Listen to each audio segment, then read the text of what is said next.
Alright, so time for a post-rotation tier list. That's right, we're doing it live, baby. Tier list time. Been playing a lot of the post-rotation format.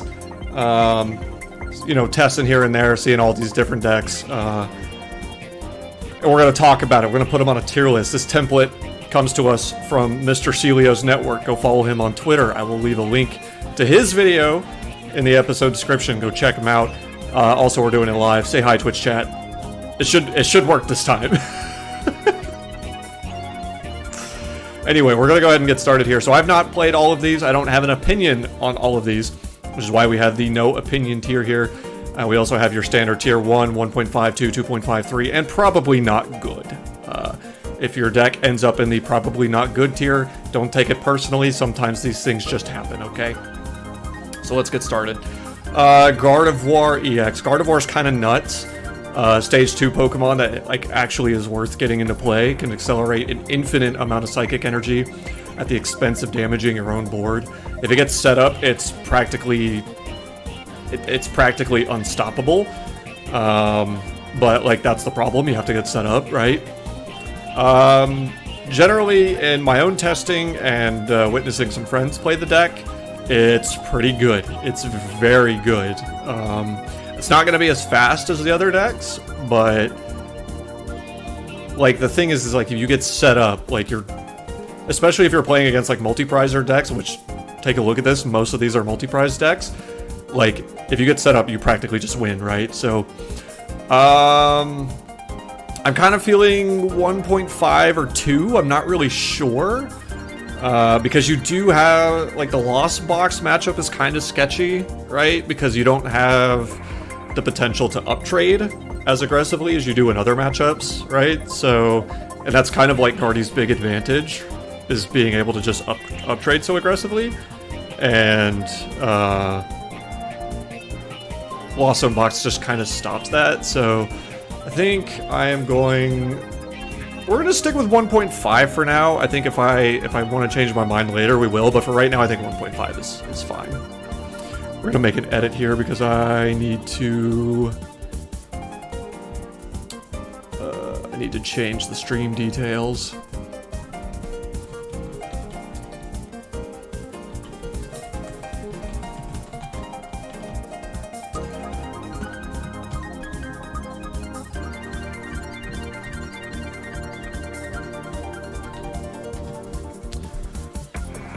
Pokemon trading card game, sure. Update that.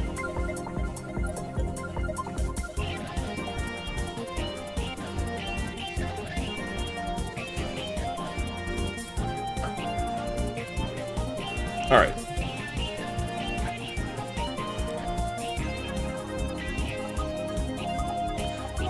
Alright, next up on the list we have Arcanine EX. Now, I'll keep it one scundo with y'all.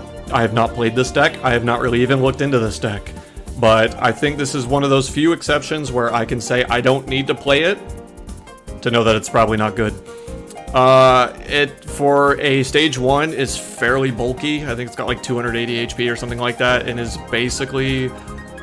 It's kind of just like 2-prizer Reshizard, which sounds great on paper, but when you realize that we don't have any great ways to accelerate fire energy to get to use those attacks, like we did with Reshizard back in the day, like Welder. We don't really have anything like that. We have Magma Basin, which is fine, but that's going to give you 1 energy, you attach, and then, you know, you can use the Outrage style attack, but like, it's just one of those things where it's like, you're either using the Outrage attack for like not enough damage, or you're just going to get KO'd, right?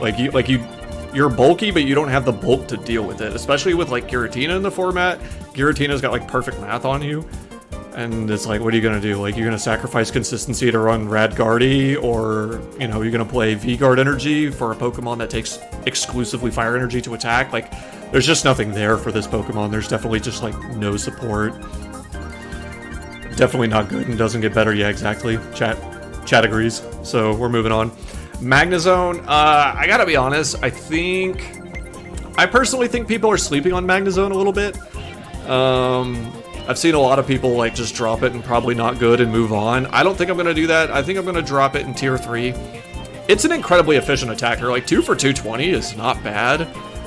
You can kind of get set up and get going with Miraidon, which is always good. And of course, being able to potentially attack for just absurd amounts of damage with Energy Crush for one attachment is really good.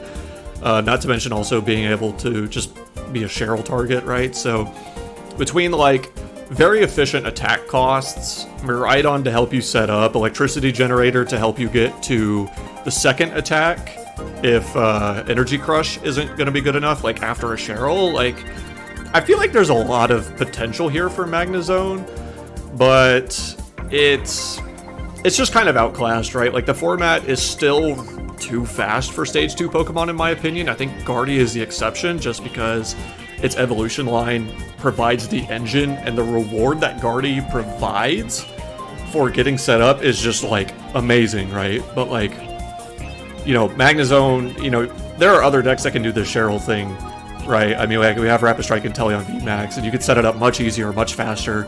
You know, you get less damage for it, I guess, and of course it's a 3-prizer, but like, I don't know, it just seems like the speed of the format is too fast for this card, even though like there is potential there, right? So I don't want to like be too harsh and just drop it here like most people do, because I do think that there is some potential here. It's probably one of those cards that just gets better over time, but for right now is just kind of low-key. Baynet.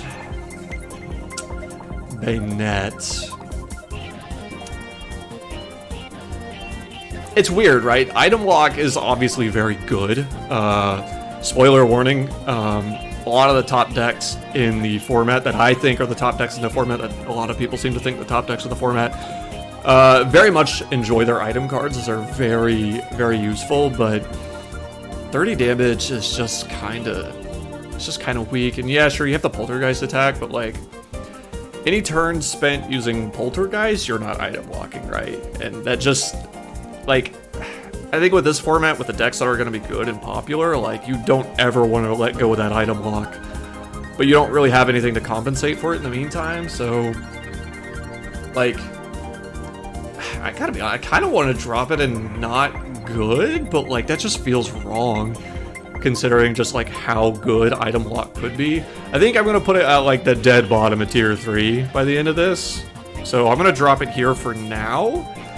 Just because, again, like, the potential that item lock has against things like Lost Zone Box, Mew VMAX, I guess Lugia to an extent, like, item lock really hits those decks really hard, but, like, there's also nothing stopping them from just going manual attach and just, like, beating you up anyway, because you're only dealing 30 damage. Actually, now that I put it that way, it's probably not good. It's probably not good. I don't know. I don't like where it's at. The damage is too low, right? Like, Vikavolt does 50 in the current standard format, and that's like barely hanging on as a viable deck in my opinion, so this is probably not great. Did my boy wrong? I'm sorry. That's just the way I see it, man.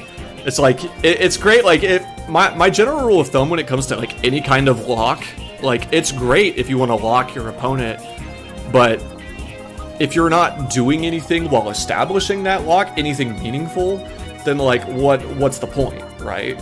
Which is why like Vikavolt is like reasonable, because Vikavolt can very realistically take KOs by going Zapdos, Zigzagoon, and then proceeding to go along with Scoop Up Nets. Attaching a Choice Belt also allows you to hit Lugia for weakness and deal like a sizable chunk of damage, right? Like, there's some value being generated alongside the lock there. I don't think Baynet gets you there. Like, the best you can do is, like, attach Cleansing Gloves and hit Comb Phase for 60 and then, like, clean them up with a Hawlucha, maybe, right? Like, that's the best you're kind of getting. And, like, I think in standard format that would be fine, but, like, since we don't have Scoop Up Net, I don't like that play as much. Definitely need something else, I agree. Ampharos EX. So we're not getting Ampharos EX in Scarlet and Violet right away, which is unfortunate. We won't be getting it until May, until like a battle deck with it comes out. Ampharos is weird, right? I think personally, so I'll say this. If I were to play a Miraidon deck, I would play it with Ampharos. I kind of just like the the safety net that having a Flaffy engine provides in a Miraidon deck, right? Like, you don't have to high roll on the electricity generators and just, like, pray, right? Because theoretically speaking, like, if you whiff an electricity generator, like, you lose a lot of momentum, right? In, like, those specific builds. Flaffy builds, like, provide some kind of a safety net, right? So you can still play the electricity generators, you can still get into the game. But if you whiff, it's like, whatever, you could just use Flaffy to get energy that you maybe missed, or whatever. And if you do hit the electricity generators, and that's, like, great, like, you're cheating extra energy, basically, like, so I can power up an Ampharos here, and then I can use Flaffies to power up a Miraidon in the back, right? Like, there's more of a safety net there with, like, a Flaffy box type deal. The problem is Sableye.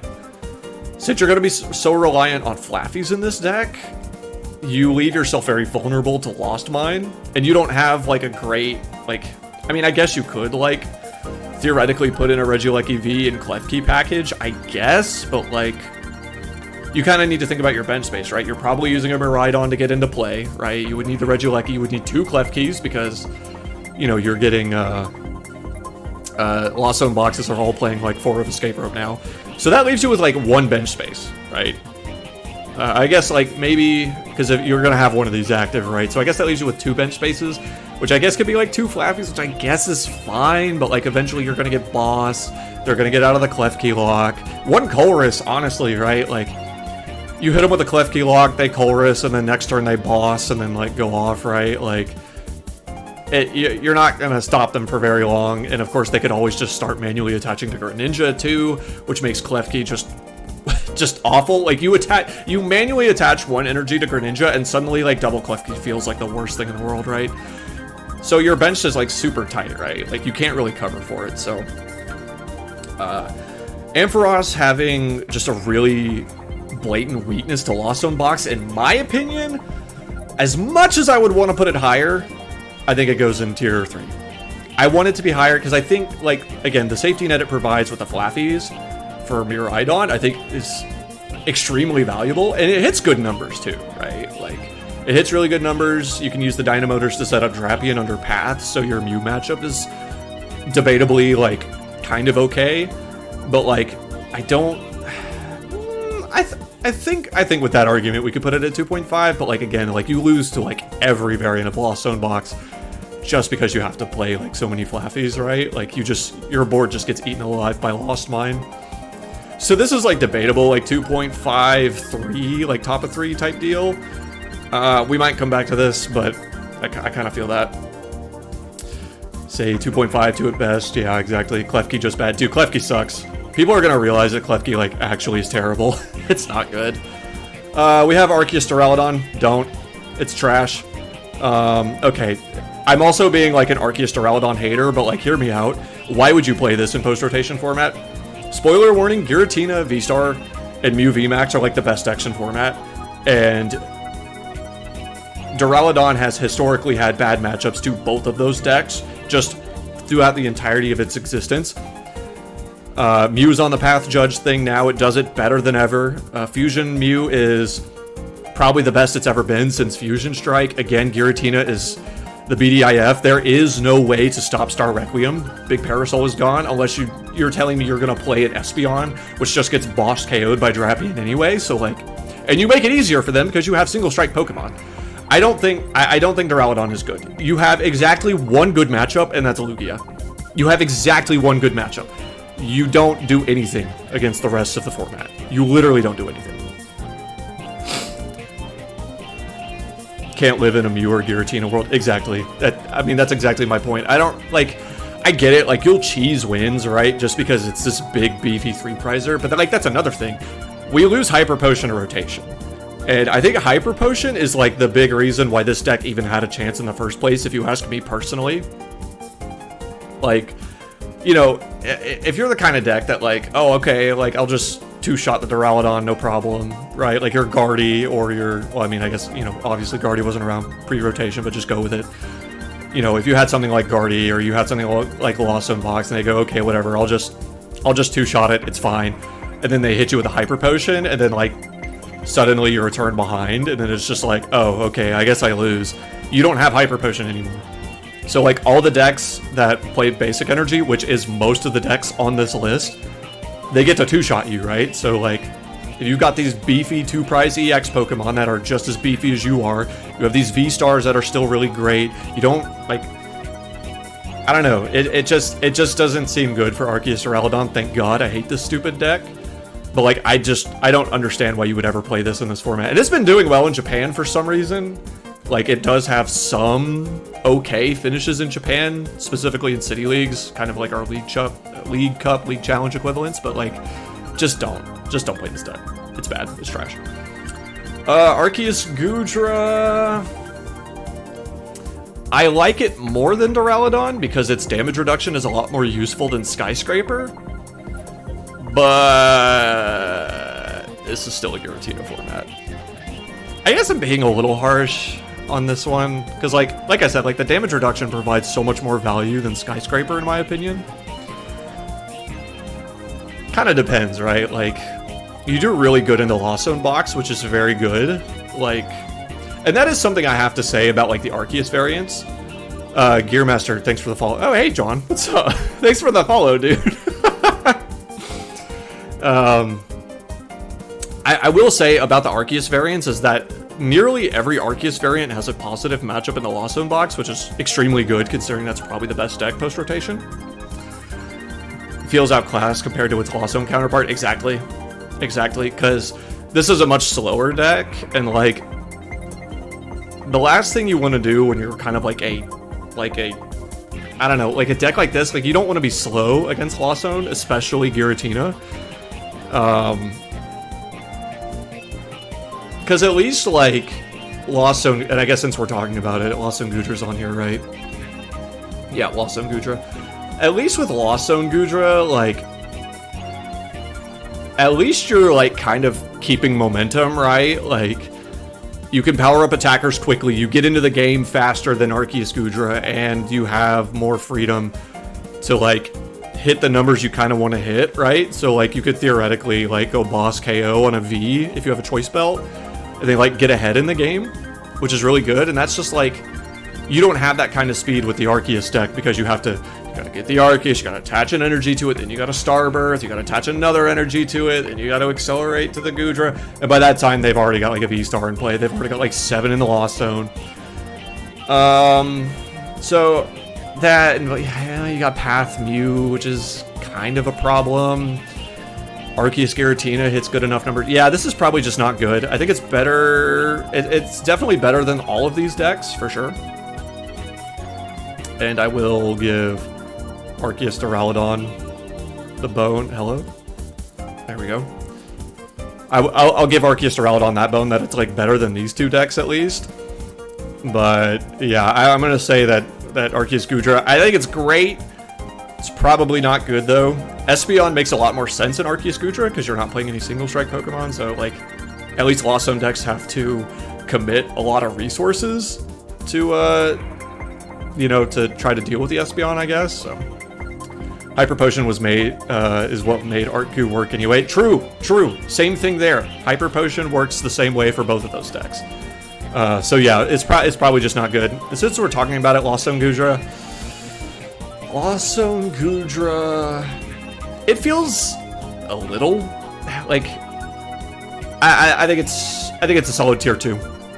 I think it's a solid tier 2. It still moves really fast. You have the Lost Zone engine. The damage reduction is really big. You've got like a lot more momentum than a lot of decks, I think. Like, you just kind of get into the game a lot faster.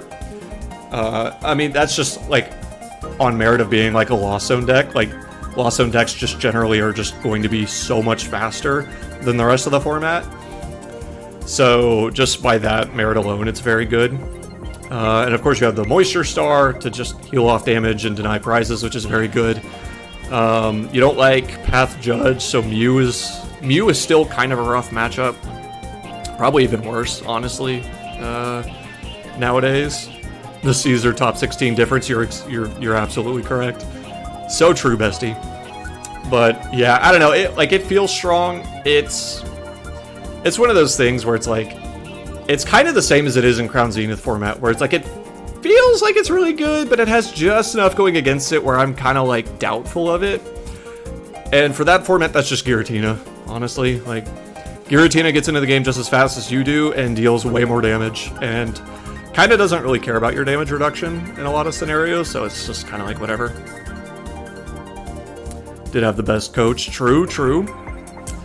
Arceus Giratina. Now this is the deck I have the most experience with. This is the deck that I think I'm eyeing to play the most for post-rotation. I like it a lot. I enjoy Arceus decks. And this is just like your primo Arceus Path Judge type deal. I gotta be honest. We'll go tier 2. We'll go tier 2. I like this deck a lot. I think that this is the one Arceus variant that not only has a positive Lost Box matchup, but also does fairly well in the Giratina. Because you're running, this is an Arceus deck that can take one-shots on V-Star Pokemon, which is really good. But also, you're running like damage reduction, so you're playing like V-Guard Energy. Some lists play Radiant Gardevoir. So you're running like damage reduction, so like you have like a trade potential into the Giratina matchup, because they can hit you with Lost Impact for 280, but that's probably going to be reduced by V-Guard. That might be reduced by Radguardi, and then you can hit them with a Lost Impact and take a KO, right?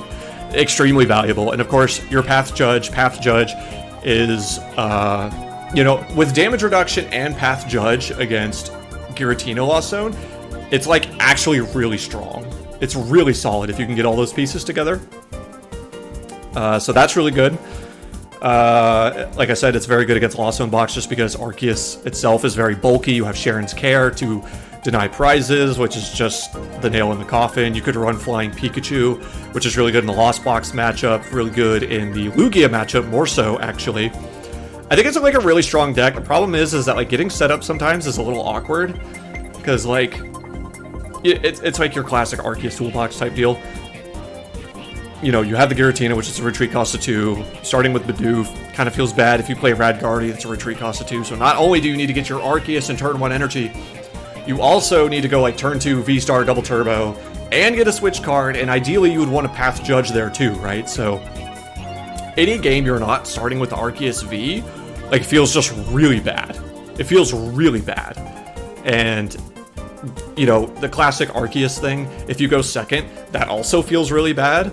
Like, even if you go second and get turn 1 DTE Trinity Charge on like a desired target, it's just like there's a very high chance that you're just losing 2 prizes out the gate, just because so many decks can hit 220 by turn 2 pretty consistently. It's just like, it feels really bad. So that can be a little rough sometimes. Your Mew matchup is also not the best. That's probably this deck's worst matchup is Mew. Just Mew is so fast. It does the Path Judge thing better than this deck, in my opinion. And you just kind of have to hope that like you can swing in a Drapion. Maybe you can catch the Mew players slacking. Go Choice Belt Lost Impact for KO on a Mew if they don't have Oricorio. But the problem is, if they have Oricorio, then like you have to 2-shot it, which like just feels terrible. So purely for its Mew matchup being not great, I want to put it in tier 2. That and like some minor consistency issues.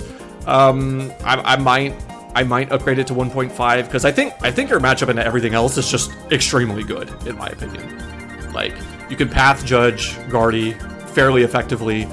I already like described like the Lost Zone matchups. Lugia, you just like one-shot them. Like, you just kind of don't care. You have Flying Pikachu, which is why I think you should run the Flying Pikachus for Lugia. So like, you just knock out the Lugia and then go Max Balloon, and you've basically won the game. Because they can't hit you. The best they can do is Gust. They don't play like Escape Rope or anything like that, so they can't go Escape Rope Boss, get a KO with Tyranitar. Like, no, they either Gust or they hit into the Pikachu for 0 damage. It's very good. Pure Arceus decks, notably Arceus Gallade, I think is pretty good, actually. This is another archetype that I've tested quite a bit. I love Arceus. I think I've made that very clear. I very much love Arceus decks. Arceus Gallade. Again, it has a really solid Lost Box matchup. It kind of has the same advantages that Giratina has against, or Arctina has against Giratina. The only difference is that like you don't have the chance to one-shot them back, so it's kind of like, does your damage reduction really even matter at that point? I mean, I guess it does, obviously, to like delay turns, but you know, at that point they just set you up with Cram, right? Try to force you to take one prize card, and even if you gust, like you're not going to be dealing enough damage to take care of the Giratina anyway, so your Giratina matchup's kind of scuffed, and of course Star Requiem is the thing. So your Giratina matchup is kind of scuffed. Mew is okay, I guess. You really need to like V-Guard energy to make it okay, because they can reach for 280 pretty easily, all things considered. And of course, if it's a fusion build, you can just cry at least one V-Star away. Like, it's just gonna get bodied. So, otherwise, I think its matchup spread is pretty good. Aside from, well, I don't know, because it can get Blizzy bopped by Guardy as well, right? Because like I guess you could be a Judge Path deck, but like that's not really the sole focus. Like Sharon's Care is kind of the bigger deal here. I think I'm gonna put it in 2.5. It's a pretty consistent deck, probably the most consistent Arceus deck if you ask me personally. Being able to tutor for supporters is very strong with Buddy Catch Gallade, and of course the damage reduction on Pokemon V with Radiant Gardevoir, V-Guard energy, all very good stuff. But I think the best the best decks in the format have enough tools to deal with this.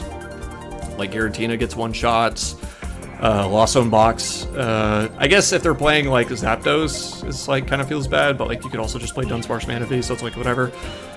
Mew, Giratina, Guardy, if you let them get set up, which, you know, you'll probably do because you don't have like a super high Judge Path count, like probably 2-2 at best. Unlike Artino, it's playing like 3 Path 4 Judge, you know what I mean? Like, it's not like as consistent of a strategy for that list, so I'm gonna say 2.5 for now. Definitely better than Ampharos for sure. So not too bad. Spidops control, I'm gonna say no opinion on this. I think there's potential for the archetype, but like, what does it really look like, right? Like, I don't think Yveltal is like the control partner anymore, because sure, you're going to hard punish Mew, which is great. Like, Mew is one of the best decks in the game right now. So it's great that you have that option against Mew, but like, I don't know, you're not like doing the craziest. I mean, I guess it's helpful against Lugia because they can only recover one type of special energy, but like they can still recover it, so it's like that gives them pretty easy ways to play around it, and they can still oh no, they can't do the Luminium thing anymore because we don't have a color special energy, so I don't know, that's a thing. But like what, you know, what does control look like, right? Like, you're increasing retreat costs, which, you know, in theory might work really well against Lost Zone Box until you realize that they play 4 Switch Card, 4 Escape Rope. You know, Beach Court, I guess, technically cancels out a Spidops, right? So, I don't know. I obviously, there's potential for some kind of control archetype. We just, like, I don't know what it is. And is this it? In my opinion, probably not. But, like, I honestly would need to see this in action against the matchups that matter. Because, I don't know. It's just weird. Because, like even Guardy, like, you just accelerate an infinite amount of energy to meet the retreat cost and pivot into the attacker you want anyway, so. Sander can't let control die, it's okay. Yeah, you're right. I mean, Sander will find the answer, for sure. If nobody else does, Sander will, but it is what it is. Rotom V-Star. I'm trying to get some baseline thoughts out of the way. This is not a deck that I've thought about for post-rotation, if you can't tell. Rotom V-Star. I guess you do have some setup potential with Miraidon, which is really cool. You're like really frail for a V-Star though, so Miraidon can hit you pretty easily. Guardy hits those numbers like it's nothing. And they have the Skysteel Stone, which feels bad. Mew is probably a terrible matchup. If Lost Zone Box is playing Zapdos, that's gotta feel bad. Giratina probably sets up faster than you do. I haven't tested it, but I'm going to give this one the Arcanine situation here. It's probably not great. Probably better than these two, but probably not great. It's wild, so many decks. Yeah, I didn't make this template. This is Celios that made it.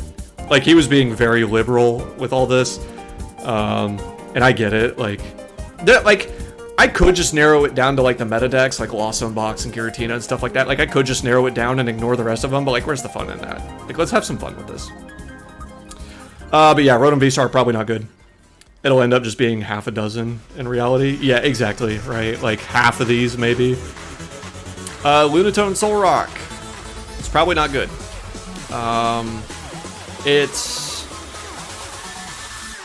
It's definitely, like, it can definitely hit some pretty alright numbers for a one-prizer deck. The problem is you lose Scoop Up Net, right? I think Scoop Up Net is the reason this deck even had a chance in, like, the Sword and Shield format, because you could reuse the Soul Rock abilities and just get, like, an absurd amount of energy, right? So you go attach for turn, Soul Rock 4 times, you know, Scoop Up Net maybe 1 or 2 of those Soul Rock, do it 2 more times, Raihan, get another energy on there, so that's like 30 plus 1, 2, 3, 4, 5, 6, 7, 8. That's like 270 damage right there. And that's like not unrealistic at all. But that's the current format.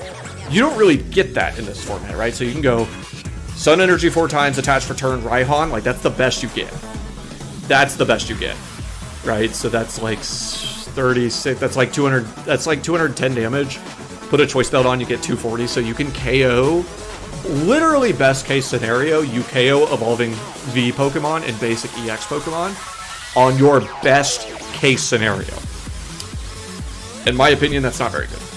If you have to reach your like literal perfect scenario just to get a KO on basic Vs and basic EX Pokemon, I don't think it's great. I feel like Miraidon Regieleki is just better. Tier 3 bad. Oh, for Rotom? Yeah, I agree. I absolutely agree. But yeah, Lunatone Solrock, it's just not good. It's just not good. Because you just don't hit the crazy numbers anymore.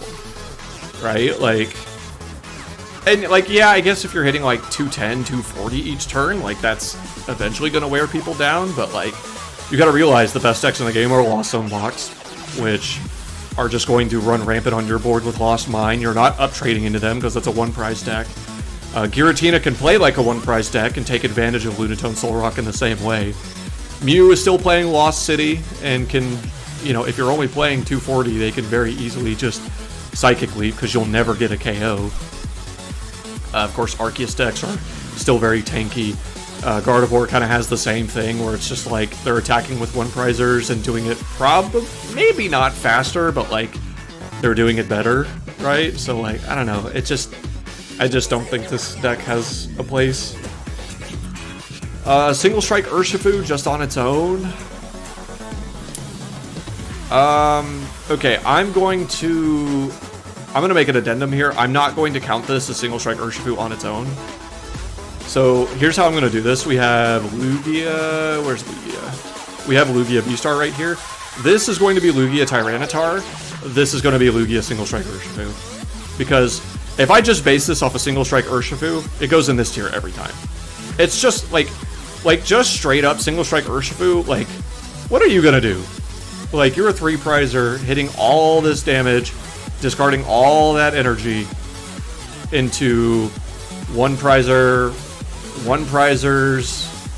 you know, a deck that can just insta-kill you. Mew is still a thing. Like, I guess you could play Umbreon in that matchup, but, like, still. Like, I just, like, actually, what are you doing here? So, but if we look at this in the concept of Lugia Single Strike Urshifu, it's tier 2. It's tier 2. I mean, we know that, like, Lugia is really strong with Tyranitar. Not a lot of people are playing it with Urshifu. Low-key, I think I kind of prefer the Urshifu version a little bit more. Like, yeah, it's a bit more to set up, but, like, A, you're not milling yourself, first and foremost, right? You can still hit really good numbers. Granted, you have to discard the energy, so, like, you're kind of limited on that, so I'll give you that. But, and 3, you have a Shred effect, which is really good. There are people playing Arceus Duraludon for some godforsaken reason. And I would be willing to believe that that's going to carry over here into the international scene as well. So being able to just not take an auto loss to Arctura is really good. Granted, I wouldn't blame you for playing Tyranitar and taking that auto loss anyway, because people shouldn't be playing this deck, but like, you know, keep that in mind. Hold my judgment to see with Tyranitar ends up. I mean, let's be honest here, like, Tyranitar's probably better just because of its dark typing alone. And actually, yeah, for that reason we have to do this. Like, we'll do this. Because if you're going this route, then like you might as well throw in either Tyranitar or Umbreon, like as dark type attackers. Because if you're just going Lugia or Urshifu only, like you're just gonna get murked by Mew, you're gonna get murked by Gardevoir. You know, like it's just not gonna go super well. So yeah, so like you would need to have like Tyranitar or Umbreon in this list just to make those matchups a little bit better. But like you also just still have this guy, so like if you start with it, you know, like you're just kind of in trouble. And then there's like the whole retreating thing as well and all that. Well, I mean, I guess you don't really need to retreat, just leave it active and powered up, but you get the idea. I don't think Single Strike is particularly great. Is it? I think just based on the power of Lugia alone, like it has to be at least 2.5, at least. Shadow Rider. Shadow Rider, Shadow Rider, Shadow Rider. It's bad. It's not good. I don't think it's good. If you want to play a Psychic type deck, like, I think the only viable Psychic type decks that are allowed to be weak to Darkness is Gardevoir and Mew. I think if you're a Psychic type that is weak to Darkness, that is not Gardevoir EX or is not Mew VMAX, you just immediately become probably not good. Unless there's like something of value that you can provide that like makes you like really strong like those two decks. I just don't see that, because here's the thing, Drapion is a staple like in the Lost Box decks.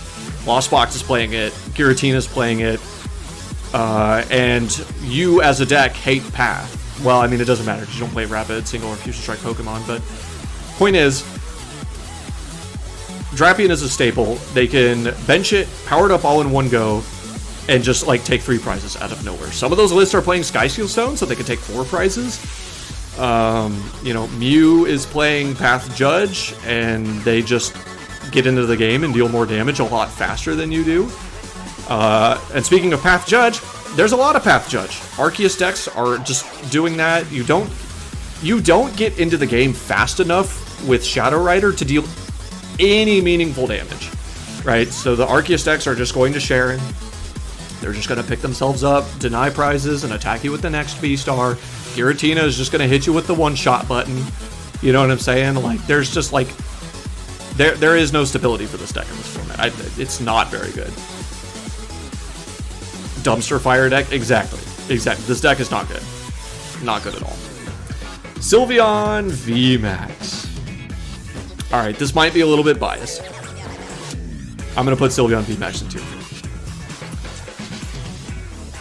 3. Here's the thing about Sylveon VMAX. And listen, if y'all listen to the podcast, y'all know I'm the Sylveon master. Not the Godfather, that's Ty Nugent. But I know more about this deck than most people on this planet. Trust me, this is the first deck I tested when I was getting prepared for post-rotation. My opinion of Sylveon VMAX. I think it beats everything in the metagame in a fairly decent fashion, except for Giratina. And that's the problem. Giratina is... I mean, spoiler warning. Listen, I've said it a million times already. Spoiler warning. We're just going to get this out of the way. I think... Where's he at? Oh. We don't have him as the main. I think Giratina is the best deck in the game. I think Giratina is the best deck in the game. So, with that being said, and I'll talk about it here in a second once I'm done talking about Sylveon. With that being said, if Giratina is the best deck in the game, especially in a format that does not block effects of attacks, like Star Requiem, for example, we don't have anything like that, right?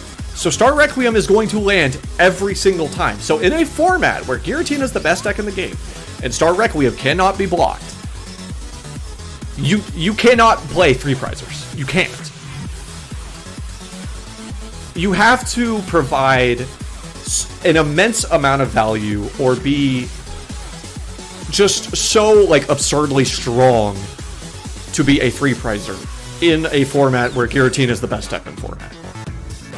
Because of Star Requiem. Like, when the game starts, you have essentially already given Giratina 3 prizes, because they are going to Star Requiem a VMAX. So you essentially are playing the game with a 3-prize penalty. That is basically what you're doing. And like I said, like Mew, I think is like the only VMAX in the game that gets to exist because it's just so powerful. And it gets to do like the Path Judge shenanigans, which is obviously very good. Sylveon doesn't get that. What Sylveon does have is it does have the ability to play basically a counter to everything else. It does fairly well in the Lost Zone box just because you have all these beefy 3-prize Pokemon. And Lost Zone box's damage output is kinda unless it's Sablezard. So you just kind of beat them on like just being bulkier than they are. So if, like you can kind of pivot between different VMAXs throughout the course of the game, like you're fine. You can throw in Drapion and Galarian Moltres for Mew. With Rapid Strike Search, you can search for Stadium Bump, so you're never really worried about Path blocking Drapion. So like your Mew matchup is okay, not amazing, but it's okay. Again, Guardy, kind of the same thing, like you're just kind of like really bulky and can deal with them that way. It's not as helpful as it is against like Lost Zone box, like because Guardy can just hit some insane numbers, but like you at least have that option. And of course, if they like miss Manaphy, or if they maybe like disrespect Urshifu, like Urshifu could actually be kind of clutch in the matchup if you time it properly. So like it's not a great matchup, but like it's okay. You just absolutely smack Miraidon because you just hit them for weakness. You have the ability to play Flying Pikachu to block the Lugia players, or even then just like rely on your beefy 3-prizers and just hope that like Tyranitar doesn't go nuts. And of course Urshifu helps out in that matchup a lot. Like Sylveon has a lot of tools to deal with the metagame. The problem is it doesn't have a tool to deal with this. And this, being an auto-loss matchup, is enough to put it down here. Which is unfortunate, because if that wasn't the case, like, even if it was, like, right here, like, I would play it. But it's not right here. It's in tier 3. It's not particularly great.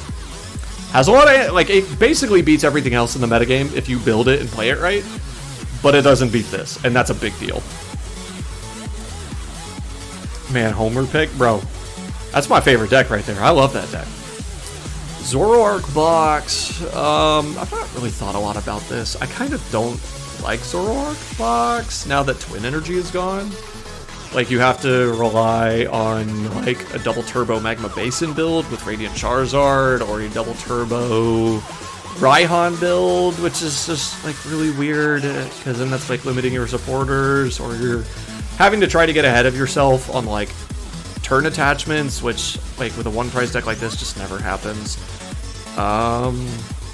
Of course, you can turn into EX Pokemon now, so, like, Zoroark, I guess Bayonette is, like, kind of a thing, I guess, but, like, there's not, like, any Stage 1 EX Pokemon that are, like, particularly great with Zoroark, in my opinion. Maybe Spidops. I gotta be honest, it's probably not looking good for you, dude. It's probably not looking good for you, dude. I can't have that much cap. The big problem, right, is, again, like that whole thing with the energy that I just described. I was like, I don't like that very much. But the other problem is, look at what I have in tier 1. It's a Lost Zone deck. And you know where the other Lost Zone decks are going to go when I get there? They're going to go in tier 1. Zoroark box has always and will always lose to Lost Zone box. Every time. So when so much of the meta is comprised of Lost Zone variants, this deck literally cannot succeed. Which is why we didn't see it do very well in the Crown Zenith Silver Tempest format, because it had a great matchup spread against everything except Lost Zone box. And that was the second most played deck. And had several variants. It just, for that reason, it couldn't survive. It's most definitely not looking good for you, dude. Exactly. I forgot to talk about Giratina. I put it up there while I was talking about Sylveon. Giratina is just nuts. Like, this deck is absurd. You have the Lost Zone engine, which is arguably probably the best engine in the game right now. I guess the only thing that probably beats it is the Fusion Strike engine, obviously, but the Lost Zone engine is probably the best engine in the game right now. It's extremely fast. You can enable some absurd combos. You can play basically any card in any variant of Lost Zone. like if you want to tech for a specific matchup in any Lost Zone deck, like, you can do it, right? Like, not saying that you should necessarily, but So the deck is really fast. It gets to 4, 7, and 10 in the Lost Zone very quickly, most of the time. It can play like a one-prizer deck in matchups where Giratina is not very good. It can just not use the Giratina and play like it's a Lost Zone box deck. Which there's some matchups where that works really well. There are some matchups where not so much. And then you just have like probably the best damage output in the game. Like, I know Lugia can hit higher because of single strike Pokemon, but like hitting raw 280 without damage modifiers is absurd. You one-shot all the V-Stars, assuming that there's no like damage reduction in play. So you're gonna one-shot all the V-Stars, you attach a Choice Belt, you're gonna hit the most relevant V-Maxes in the game, like Mew V-Max, potentially Flying Pikachu V-Max. So that's really good. Not that you like really need to play Choice Belt, because it's better to soften them up with a one-prizer and then just follow up with a KO later, but like, take that for what you will. And then you have Star Requiem.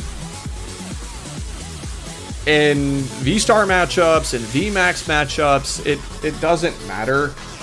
Like, just being able to take free prize cards just with Star Requiem, and like, you can get there pretty realistically by like turn 2 or 3, right? Like, if you don't get there turn 2, you have it turn 3, like guaranteed, right? I think like the only thing that this deck like really loses to is Judge Path. But the problem with that is that if you hit a Lost Zone deck with Judge Path and they rip a Colress, then like the Judge Path was worthless. It was absolutely worthless. Because Colress is just going to give them like so many cards, and then if they have any flower selectings, they're just going to build upon that. Like, they're just going to build, they're just going to build a hand of resources back and basically, go off and do whatever. It's happened to me a lot in my testing, because again, I told you I'm like an Arceus Giratina stan right now. I go, haha, Judge Path. Maybe take a KO on a Comfey, leave it Arceus active, and then literally like they ripped Colress off of the Judge, did like 2 or 3 flower selectings, got the Mirage Gate, got the good attack, like whatever their good attacker was, and then like KO'd the Arceus, and I was just like, okay, well that was worthless. Like, so, and that's kind of my problem with like Lost Zone's place in the meta right now, is that like its only like hard counter is Judge Path, and that is really scary. When you just have to Judge Path and hope, that's really scary in my opinion. Mew was kind of the same way in Brilliant Stars. Like, a lot of decks just had to Marnie Path and pray.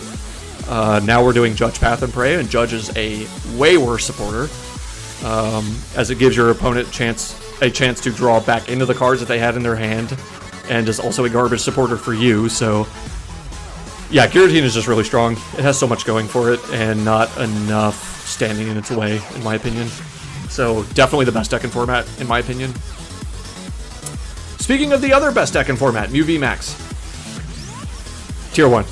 I don't care, like, everybody's like, oh, but Drapion Skysteel, so I literally don't care, right? Like, because while Shadow Rider hates Drapion Skysteel Stone, because you just can't stop it, Mew can stop it. Mew can play around. Judge Path works with this deck so efficiently. You have Force Seal Stone to get out of Path, you play a heavy count of Lost Vacuums to bump it when you're ready to start drawing cards again. You're probably the most aggressive deck in the game, swinging 190 bare minimum turn 2, and very easily climbing that to 220 with just 1 damage modifier, most of the time going to be Choice Belt. Like, it's the most consistent deck in the game, it's the most aggressive deck in the game, and arguably the most disruptive deck in the game. Honestly, like, you could make an argument to say that Mew is better, and I'd listen to you for sure, but like, I think just the fact that like Drapion is so popular in the format is like making me want to say that Giratina is slightly better, because it's fairly consistent, it's fairly as aggressive, it has a better price trade because it can play as one prizers, right? So, but like Mew just has like all that stuff going for it, and like if you miss a beat against Mew once, you're probably losing the game. Unless you're like a one prizer and you're able to, suffer a few knockouts before like getting into the game. Like, if you're a multi-prizer deck, like Arceus, or like any other V-Star or anything like that, if you miss a beat against Mew, like, you probably just lose. It's ridiculous. So Mew is ridiculously powerful. Gengar VMAX, I don't know why this is on here. Bad. I guess if you play it as Lugia Gengar, I guess it's like, whatever, I guess. Right? Like, I don't know. Like, at that point, like, I don't know. I feel like you should just play Tyranitar. Well, I don't know. I guess you do technically hit higher numbers, but like, I don't know. It feels kind of bad because like, actually no. No. Even with Lugia, I don't even think Lugia saves this thing. Because like, yeah, you have higher numbers, but like if you use that G-Max Swallow attack or whatever it is, you can't attack during your next turn. So like, what are you gonna do, right? Like the Lugia player doesn't play switch cards, so you're gonna deal all this damage and then you're just gonna be sitting there. And you're also a 3-prizer, which gets Star Requiemed. Oh, it's amazing. I don't think that's very good. Like at least with like Urshifu, like you have some amount of type coverage and the shred effect, which is really nice, right? But I feel like if you're just playing Gengar, like just, I don't know, just do the other. Like it's probably not good. Even I don't think even Lugia saves it. Like I would be willing to do that. Like at the very least, I guess I'll do that. Just if we assume that this is a Lugia variant, sure, why not? Palkia, Lone Palkia. We're gonna call this Palkia Bibarel because we do have like a Palkia Curlia on here somewhere. Palkia Bibarel. Palkia is weird, right? Because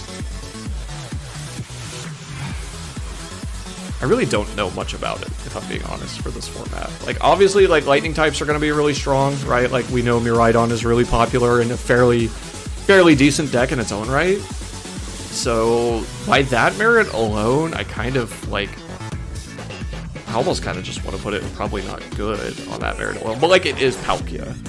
Decks are going to want to go pretty wide on their bench.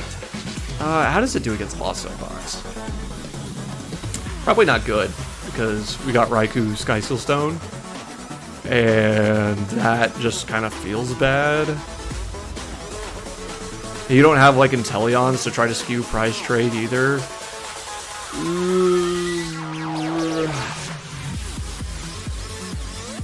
I don't know. Chat, what do you think of Palkia Bibarel post-rotation format? I'm phoning a friend. Chat, what do you think? I'm kind of like hovering right here, but like just maybe based on the merits of being Palkia, it could probably land tier 3 because, I mean, let's not beat around the bush here. Palkia is a pretty efficient attacker. It does an insane amount of damage for such little investment. It's crazy. And Bibarel is still like fairly consistent. Like, it's not Inteleon, but it's still pretty consistent.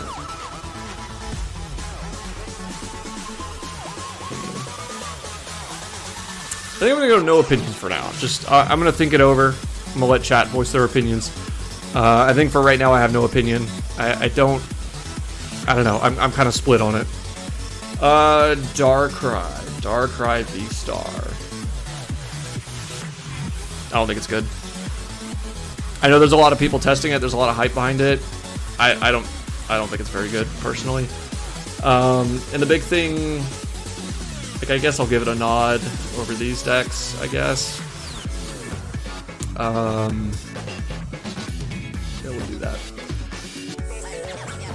Because, in theory, Palkia Bib's okay, probably tier 3. Yeah, I could see that. The thing with Darkrai is that, like, you can get into the game pretty quickly, but, like, you're just not dealing enough damage. Darkrai is meh, but could be good eventually. I guess, right? I just, like, I don't know. You have all this speed, you have all this combo potential. You know what? It's basically Dark Shadow Rider. It's dark, convoluted Shadow Rider. That's basically what this is. Because you can get into the game quick. You're going to have these long, convoluted combo turns. And then you're going to, like, promote and go, like, Dark Pulse for, like, 180. And then you're just like, what? Like, it's so bad. And you have, like, 270 HP, so you're easier to knock out. You know, Miraidon's going to be able to reach for knockouts pretty easily. Arceus decks are just going to soak the damage and just share and loop. And of course, they could also KO like the baby Darkrai's with a choice belt. I did that literally in a game today, and it like shut the guy completely out. And let's not also forget Path Judge. Path Judge, I think, hurts this deck quite a lot, actually. It's more reliant on abilities than you might think it is. And of course, you can't really go like wombo combo if you have a 4-card hand that is probably bricked. Like, I honestly, like, you're a dark type Pokemon that gets into the game really quickly, and I think you lose to Mew. Like, that's, like, I genuinely think you just, at best, it's 50-50. At best. Like, I just don't think it's very strong. Like, yeah, the numbers just aren't, like, great. You're kind of high rolling, and if you get Path Judged, like, you probably just lose, like, right there. I'd be interested to hear chat's opinion on that. I mean, yeah, so Darkrai is mad, we already said that, but like, I'm not about it. Flaffy Box. I like Flaffy Box. Flaffy Box is cool. We lose Zekrom, which feels kind of bad. I guess you could use Miraidon just like as a 1, maybe 2 of, and then like after your setup, rely on 1-prizers. Like Regieleki, we still have Regieleki in the format. But like, I don't know, aside from that, like you have Regieleki. What else does Flaffy Box have, right? Like, I guess you could go with the Luxray, I guess. You don't have Vikavolt anymore. I don't think this deck really has any tools. But also, it gets eaten alive by Lost Mine, so it's probably not very good. Honestly, I might even like... Nah, Zoroark. Zoroark Box is not great.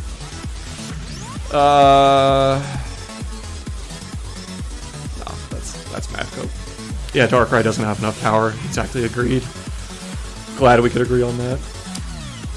Inteleon. Inteleon VMAX. Is this going to be the Rapid Strike? Okay, yeah, so this is put Bayonet over Flaffy. True. I can see that. So Inteleon Urshifu. I like Inteleon Urshifu a lot. I've tested it a little bit. This is another scenario where I think it actually has like a really strong matchup spread. The idea using Inteleon VMAX's Double Gunner ability to snipe 1-prize Pokemon like Comphase and specifically Manaphy to get them into Yoga Loop range. So that you can Yoga Loop, get rid of the Manaphy, bring in Urshifu, go Rapid Flow, and take a whole bunch of prizes in like 2 turns right there.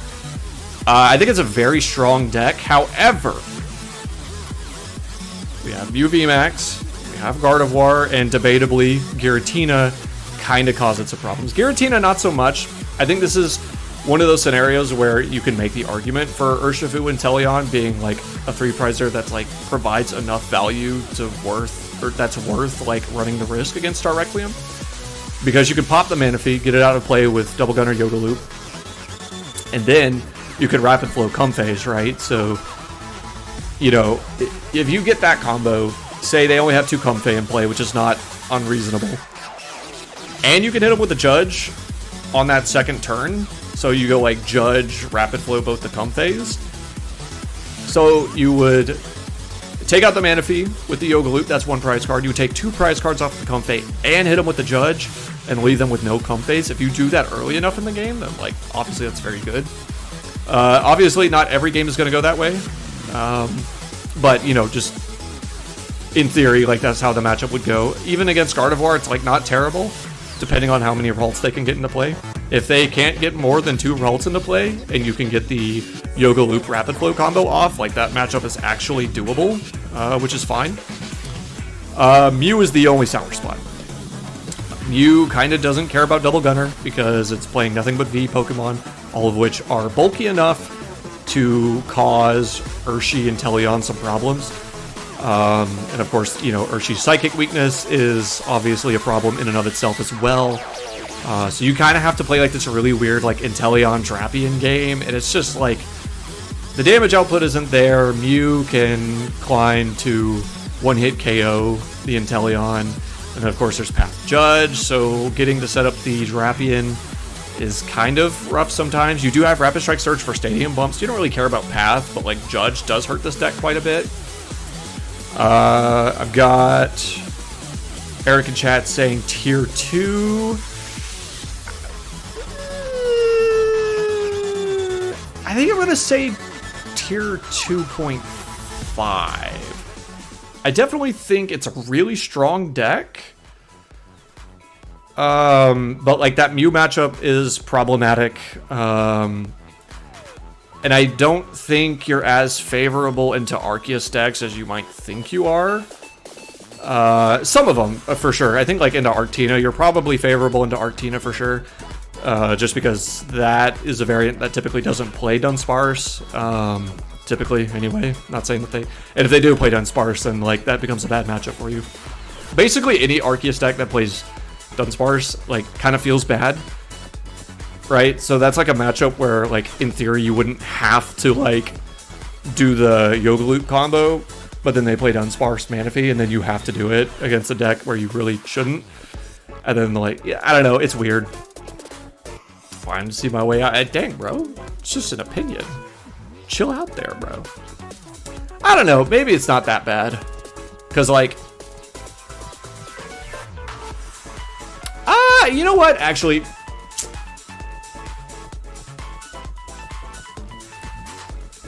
Debatable tier 2. Debatable tier 2. Because there's nothing saying that you have to target a Manaphy, right? Like, if they leave Arceus active, and they got Dunsparce Manaphy on bench... You can just double gunner, Yoga Loop, take out the Dunsparce, get a prize, take an extra turn, and then like Gale Thrust the Arceus. Or you could even just go double gunner, Spoons of Pain, take a KO with the Radiant Alakazam, and then go into the Gale Thrust and just have that 3 prize turn without having to set up the Yoga Loop. That's not terrible, right? Like, that's a thing. So... This is probably a bit high because this Mew matchup just like sucks. It's so bad, but like you're literally favorable into everything else, in my opinion. In my opinion, like these two may be questionable. Giratina and Guardy might be questionable, and of course Mew is horrible. But like everything else, you should just win. Like it's just so good. The real question is how many double gunners can you pull off in a turn? You need 3 to surprise a Manaphy. Or spoons. Exactly, right? So you would... The ideal board state is that, like, you set up 2. You set up 2 and you use Radiant Alakazam. So you would go double gunner, move 1 or 2... I mean, I guess for maximum value, you would just move 1 damage counter to the Manaphy, and then you hit it for Yoga Loop, right? So it's a bit of a combo. Like, it is admittedly a little difficult to pull off. And if you prize the Radiant Alakazam, like, that definitely really sucks, but it's possible. You need the water energy to discard from hand to do the pew pew. Exactly, right? It's a huge combo. Like, it sounds simple on paper, but like the combo requires a lot of pieces. And we don't have Capacious Bucket anymore, so like you have to rely on Energy Surge, which means, you know, you may probably need to hope that you have energy in hand. You know, it is weird for sure. I'll grant you that. As somebody who's tested it, like that combo is not easy to put together. But it is realistic. It is a realistic combo to put together. Koraidon Great Tusk. It's not good. It's not good. Fighting is a good weakness to hit. Miraidon is obviously going to be popular. I mean... Honestly, is it the best? Maybe this is Cope, honestly. I think, you know, out of the decks in the probably not good tier, I think it has quite a bit of potential. Actually, we're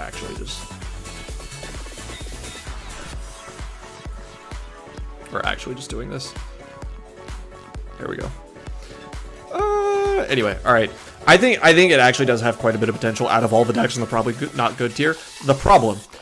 You're a bunch of basic EX Pokemon, 220 HP, 250 HP on the Great Tusk, which admittedly for a basic is a lot, but like you have 0 momentum whatsoever. There is absolutely no speed to this deck. Because your attackers all attack for exclusively fighting energy. So that's already hard enough to accelerate. Because really the best way that we have to accelerate fighting energy is, like, again, Koraidon's Dino Cry, which ends your turn.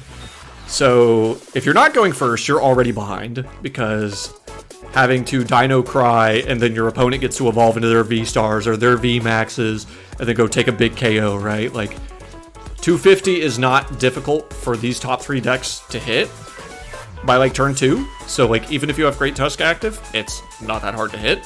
And if they miss, you're probably just going to end up KOing your own Great Tusk anyway by the damage it does to itself on its own attack, so that's a problem. Now, you do have Rock Chestplate and stuff like that, but I just don't think it's enough, personally, to stop, like, the big decks in the format. And if Arceus plays Dunsparce, then, like, you just cry, because then you can't one-shot the Arceus. So, like, that's kind of a thing. We have Gutsy Pickaxe, but without Guru, that's tough. Switching Cups in Standard? Yes, Switching Cups is Evolving Skies, so that is an option. That is an option for sure. So, perhaps I'm being a bit harsh on that, but still, I just don't think it's particularly great.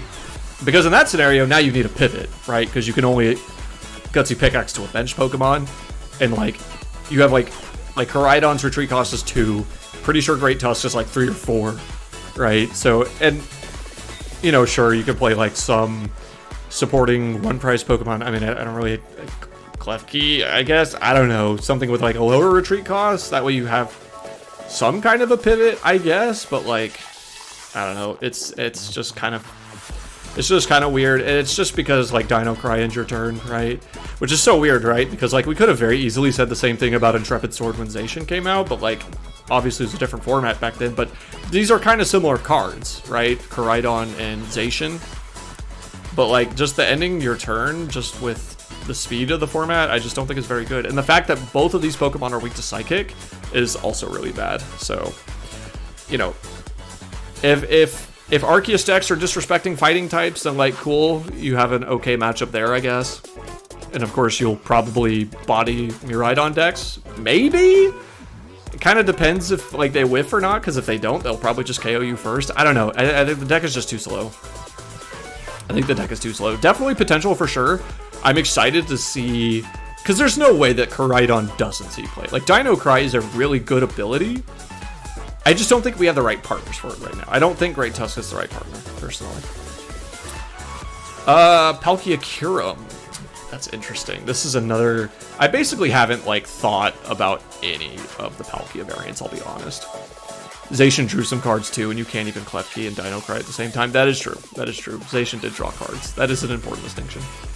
I mean, I understand that, like, you can't Klefki and Dino Cry. But... Oh, yeah, okay, no, I see what you're saying. Okay, yeah, with the line of thinking I had, yeah, that didn't work, so... Yeah, I don't know, it's just weird. Like, okay, here's the last thing I'll say about it. Koraidon is definitely very good, right? Like, just in a vacuum, on paper, Koraidon is a good card. A, we don't have a partner for it, and B, like, there's just, like, more to it that's missing, right? It's not that we just don't have the right partner for it, but, like, it needs more besides that, in my opinion. So, we'll have to see what happens. I think there's room for Koraidon in the conversation for Paldea Evolved, but we're not there yet, so. Palkia Kyurem, we're almost done here. Palkia Kyurem. Like I said, I haven't really thought a lot about the Palkia variant. Kyurem is definitely really strong. Like, being a beefy 3-prize Pokemon and being able to basically hit any amount of damage is absurd. My problem with Kyurem is that, like, outside of Switching Cups, we have no way to guarantee energy on top of the deck. And obviously Switching Cups is fine, but it has its limited uses against, or just in general, like, its uses are quite limited. It is far weaker to Path than I think it probably ever has been. Just because, like, it has to rely on the ability more than it used to. There are, like, Kyurem decks that just go, like, 40 basic energy, like 35, 40 basic energy, and just, like, high roll. I guess it's not really high rolling at that point. Like, you're practically guaranteed to hit it off a Glaciated World at that point, but, like, you know, you're just, like, hoping for the best, and, you know, like, I don't know, it's weird. you could definitely hit a lot of damage, for sure, but like, I don't know. And again, you have the problem with this guy being in the format. Star Requiem, you have no way to prevent it. You give up 3 prizes. Is it worth it in this format? I think in the Lost Origin format, it absolutely was worth it because we had V-Stars and V-Maxes all over the place, right? Like the only one prize variant was like Regibox and Lost Zone Box. And they didn't take up enough of the meta to where like you didn't feel bad about playing Kira and Palkia. Now I think that there are enough one-prizer threats in this metagame that like Kyurem Palkia just feels really bad. Because I don't know if you've ever played Kyurem into a one-prize deck, but it feels horrible. It does not feel great. Does not feel particularly great. Because like you're just sitting there like taking like 1 knockout at a time, and they're getting like this massive uptrade because you're a 3-prizer. And spoiler warning, there are a lot more one-prizer decks in this format. Lost Zone Box is just insanely popular, probably the most popular deck in the game right now. Gardevoir is basically a one-prize deck. Giratina can play like a one-prize deck, but also has the option to Star Requiem, so like that sucks. I guess in theory you go even with Mew, except not really because they have Judge Path, which hurts this deck a lot. So kind of don't like it. I don't want to say that it's not good. I think tier 3 is a fine place for it, but I just don't think this is the meta for it. Kyurem's time is coming with the next set. Oh, absolutely. I think like Kyurem can come back into the conversation for Paldea Evolved for sure, but in the Scarlet and Violet format, I don't think it's very good. Like tier 3, like it's fine, right? Like I would say that it's far and away much better than these decks right here. But like, not really much better here. Spidops Leafeon. So I gotta say, I didn't think too very highly of Spidops Leafeon at first. I just kind of thought it was just going to be a worse Leafeon VMAX. We have a local player that played it. I played against that matchup, and I was pleasantly surprised, actually. The deck hits some pretty good numbers and does it really quickly. You know, like the number or the math on Spidops adds up quickly. Of course, Leafeon hits really good numbers too. Leafeon's greening cells giving the deck a head start, and then you have options like Gardenia as well. You know, it can afford to play like Temple, stuff like that. So once again, it's another deck that's like doesn't like Judge Path, which is kind of bad, but like overall, I think it's a really strong deck. Actually, I think there's actually a lot of potential to Spidops the Leafeon. I struggle to put it higher because it does it does hate Judge Path like a lot. Hates Judge Path a lot. The Mew matchup just sucks. Like, sure, you could play Drapion, but you have no way to accelerate to it if Path is in play, which is a problem. And of course, if Path is in play, Spidops' ability stops working, which means you're not increasing retreat, which means you're hitting for like just terrible damage, like not like 150 at best on like most V-Stars.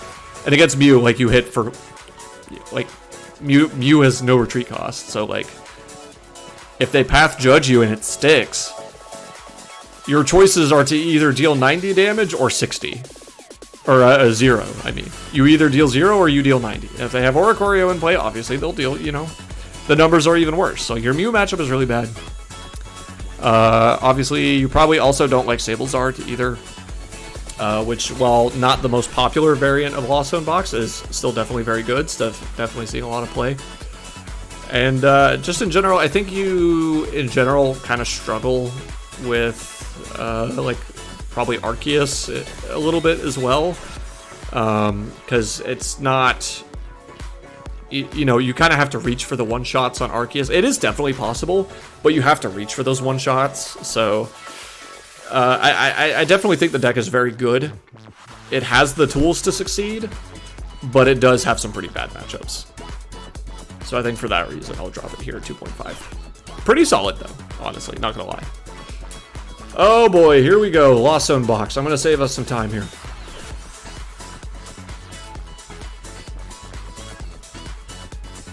These are tier 1 archetypes.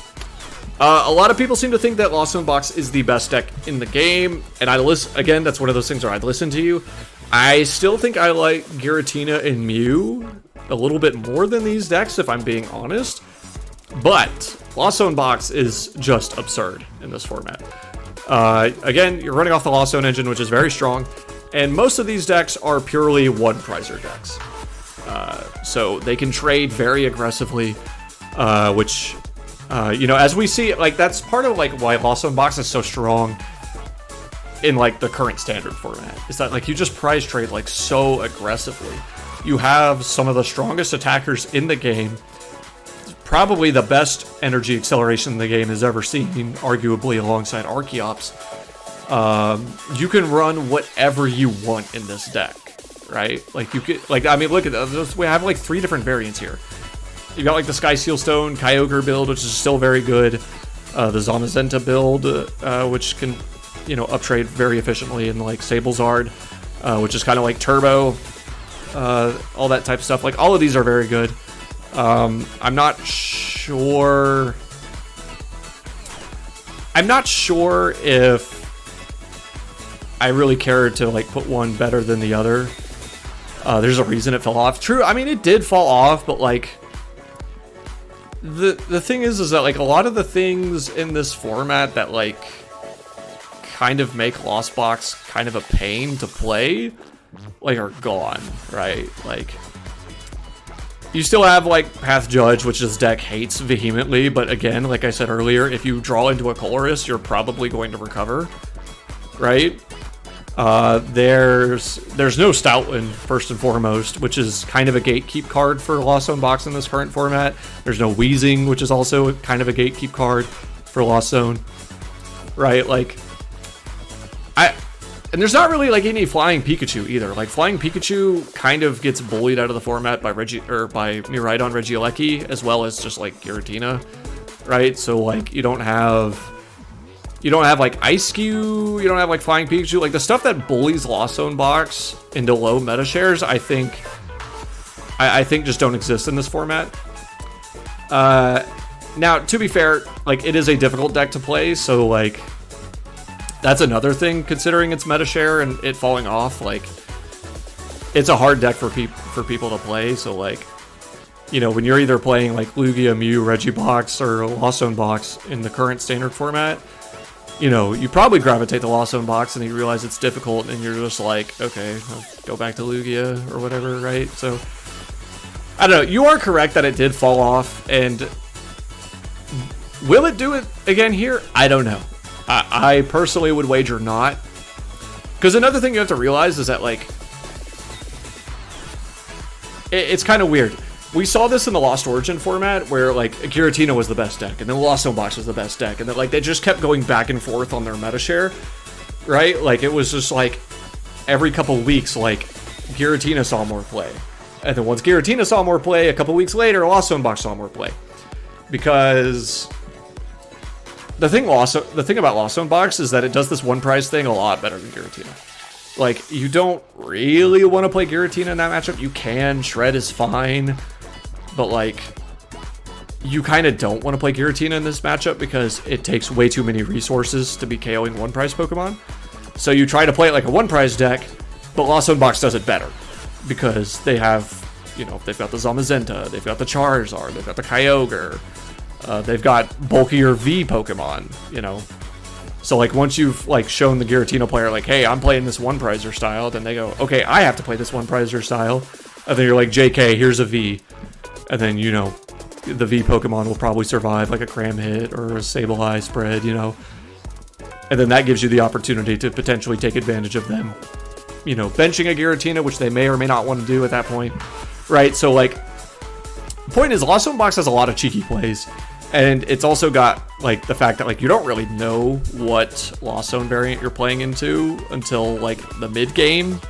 Unless it's Sablezard. Like, Sablezard you can tell pretty quickly because it's the only one that plays Fire Energy. But, like, for the rest of them, like, you probably don't know what's in the deck, right? So, that, and that, like, you could, like, realistically, like, make combinations of these. Like, Zamazenta Kyogre could go in the same list, right? So, like, it's tough. So yeah, I think it's extremely consistent. It probably has the most aggressive price trade in the game. And Sableye. Sableye is just a broken card, because just like how Star Requiem like bullies so many decks because it can't be blocked, same thing goes for Lost Mine. Same thing goes for Lost Mine. It is just as powerful. If I had to say, if I were to put them in an order, I would probably do this. I personally am a bigger fan of Sablezard than like Skyseal Stone and Zamazenta personally. Because Sablezard gets there, like, gets to 10 in the Lost Zone extremely quickly. You know, it doesn't have the card draw from Greninja, which you could, you know, take it or leave it. Like, some people say that it's absolutely necessary for Lost Box in this format. I personally don't think so. But I think, like, Sablezard being able to hit basically, like, all the V-Stars for a one-shot is, like, really good. But it being the one Lost Box variant that, like, can't afford to play Path, I think is a big deal, personally speaking. You still hate Judge Path, all things considered, so, like, that feels kind of bad. But, like, I think the fact that this deck gets to take one-shots on V-Stars and gets to play Path, I just think it's so strong, personally. But I know that's an unpopular opinion. I'd be interested to hear what chat has to say about it. Lugia Rapid Strike. Definitely not the most popular variant of Lugia V-Star. It doesn't see a lot of play. It has seen some success in Japan, for sure. Definitely very strong. Just on the merits of Rapid Strike. I think just on the merits of Rapid Strike and Lugia combined, I think it's a solid tier 3 archetype. Probably right here. The problem is, unlike Single Strike, like if your energy gets discarded by way of like Rapid Flow or trading or things like that, you don't have a way to recover it. So that feels kind of bad. You are putting 3 prizers into play, which also feels bad. You do have the benefit of running Rapid Strike Search, which is great. Gives you the chance to run Tower of Waters, which gives you a searchable stadium bump to get out of Path, and a way to pivot without discarding energy, which is very good. But there's a lot of mana fee in the format, so I don't really know what you're doing, right? Like, you're not running Rapid Strike and Teleon VMAX, right? Like there's just no point. You're accelerating special energy, so just cramming basic energy in the deck just to double gunner just doesn't seem right. So it's harder to set up Yoga Loop combos. And then, if they're playing Manaphy, then like you're just doing the Gale Thrust Tempest Dive game, which is probably extremely feels bad. So I think just because like Primal Turbo and Rapid Flow are just such broken attacks, or like broken abilities and attacks, I think like it makes sense to be in tier 3, but like also I don't know.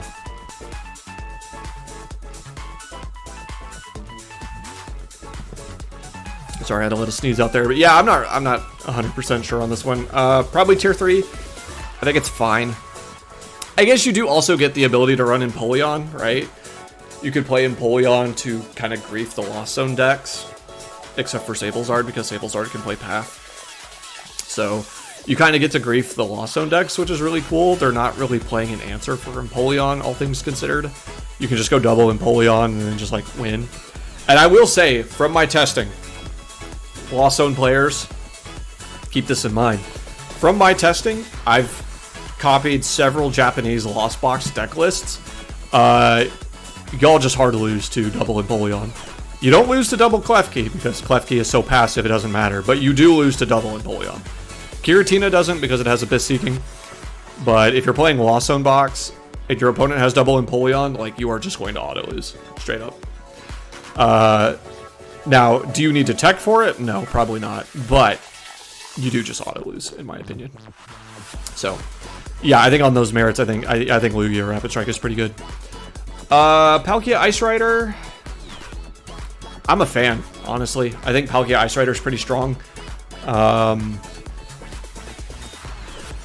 You are just getting like consistent like 250, 280, right? Like it's super consistent. So you're basically like the V-Star killer, which is really cool. Your Mew matchup is still kind of dicey. Ice Rider's never had a good Mew matchup, and that is still the case. I don't think you hate playing against Lost Zone Box, like, at all. Because you're a big beefy 3-prizer. I guess you hate playing against, like, the Zamazenta build. Because you could just get one shot, and that feels bad. But, like, in that way, like, you could just play, like, a Palkia deck. So, against Zamazenta, you can play, like, a Palkia deck, and it's fine. Not great, but it's fine. Then against Skyseal Stone, like, you just, I don't know. Like, potentially losing 4 prizes to a Skyseal Stone play feels kind of bad. And then, of course, there's the whole thing with Star Requiem. So I think I'm going to give it an optimistic tier 3. I like it better than Kirim just because, like, your ability to chain high damage attacks, I think, is far more consistent without having to run, like, 35 energy. So I think it's fairly solid, but overall might kind of struggle with some of the upper variants a little bit, in my opinion. Palkia Kirlia, Palkia Gardevoir Kyogre. This is very interesting. You're basically doing the same thing as the Lost Box Kyogre, where you set up this massive turn with Aqua Storm. That works really well for Lost Zone Box because they have Sableye to dispatch Manaphy. This deck does not. So if your opponent plays Manaphy, you are just playing Palkia Kirlia at that point. The Kyogre is useless because the only way you're getting rid of Manaphy is by gusting it, and if you're gusting Manaphy, you're not taking care of actual threats. Of course, Skyseal Stone with Raikou is a thing as well. But this Palkia deck, I think, does have the best matchup in the Mew, because they obviously are not going to play Manaphy, so as long as you take 2 prizes in the early game, Kyogre will flat out just win you the game, which is really strong. Oh, Cologne Boss, you're right. You're right. I forgot about that. Cologne Boss. I'm about it. Or even like Cross-Switcher Cologne, like you're building a hand of resources, so like Cross-Switcher Cologne works too. Alright, you've convinced me. I'll put it at tier 2.5. I like it. I like it a lot. You do still kind of struggle against Miraidon, just because like you obviously get hit for weakness, which feels bad. But like, I think you do well enough into like Giratina, you do well enough into Mew, well enough into Guardy, well enough into Arceus variants, in my opinion.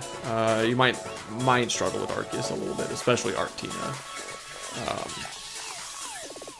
You don't really care about Judge Path, which is a good thing, right? Like, because you're saving your Star Portal for the end of the game anyway, and like Judge Path, you kind of don't care because you have the Kirlia engine, so like if they Judge Path, you'll just draw out of it anyway. So that's pretty good. I like that a lot. Yeah, pretty solid. I think if you're going to play Palkia, I think this is the way to play it, honestly. Now, do I think you should play Palkia? No, probably not. But if you really like Palkia V-Star and you wanted to play it, I think this is the way to play it. Lugia V-Star with Tyranitar. It's pretty good. I hate it. I hate that I'm saying it, but it's pretty good. The deck is an absolute pile. Like, so much so that I might do this. But I don't know. The deck, my problem with the deck is that like it's just a pile. There is no consistency. There is no cohesion. You are committed to one strategy of getting the Archeops into the discard pile so you can star summoning and then attack with all these single strike Pokemon. You don't really have like a draw engine. Like, you're based solely on supporters and Luminion. If you get Judge Path, like, especially if you get Judge Path before Summoning Star, like, you're just crying. You have to play like such a high amount of stadiums just so that doesn't happen, and even like a Pumpkaboo, and just hope you draw into it raw and have the bench space for it. So like, that's clunking up your deck. It does get to use Mesagoza to like find the Pokemon it needs, which is really cool.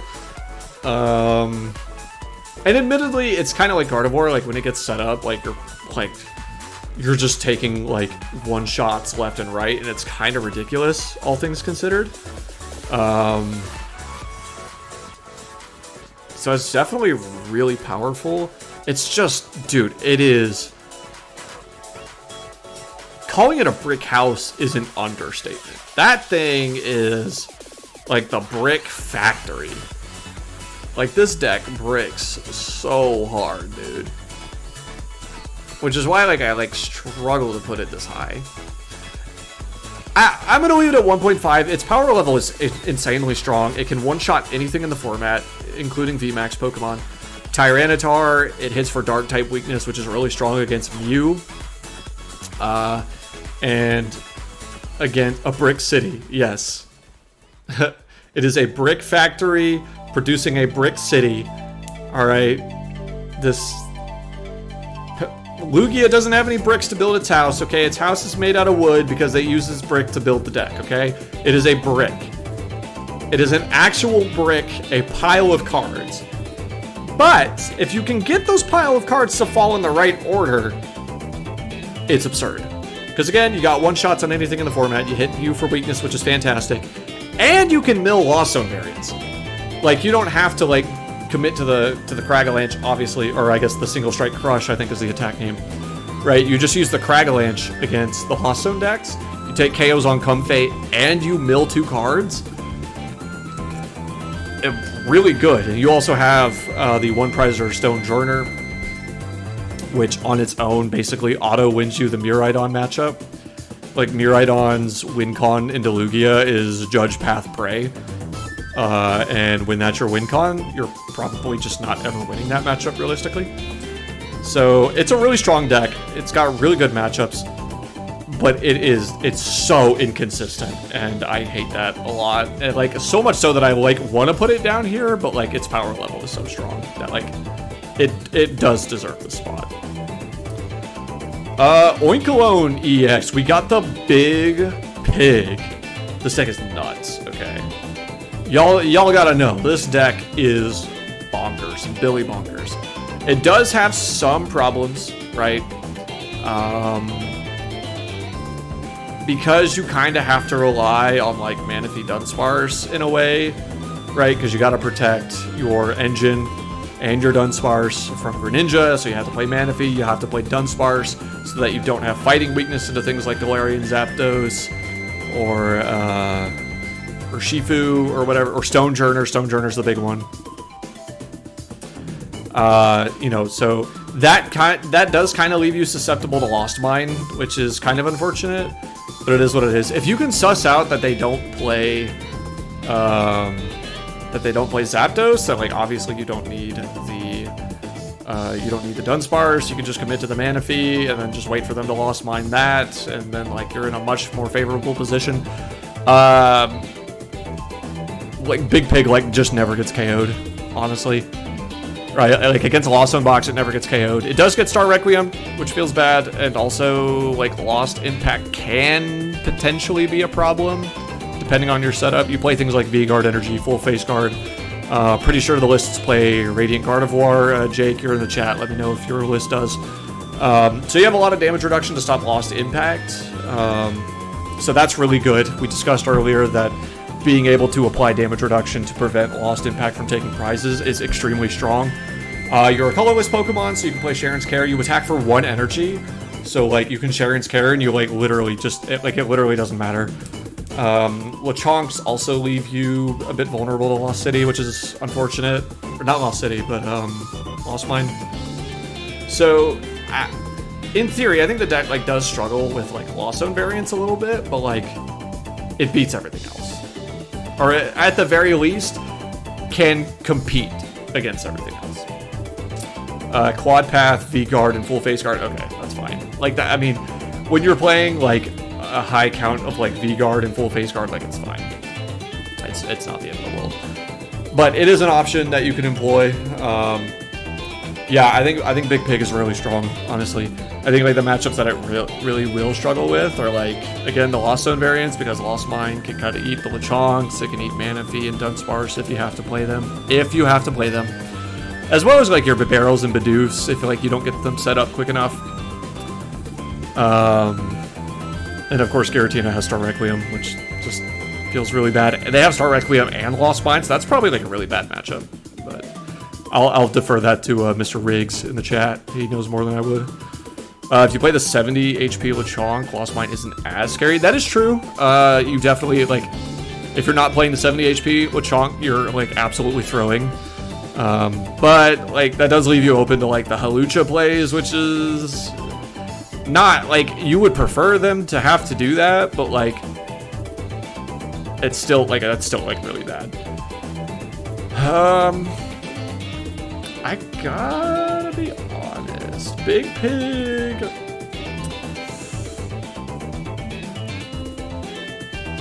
I think I'm going top of tier 2. It's really strong. It takes a lot of damage. It deals a lot of damage, right? I think the strongest thing about the deck is that it forces your opponent to play differently because its damage scales the more Pokemon they bench, right?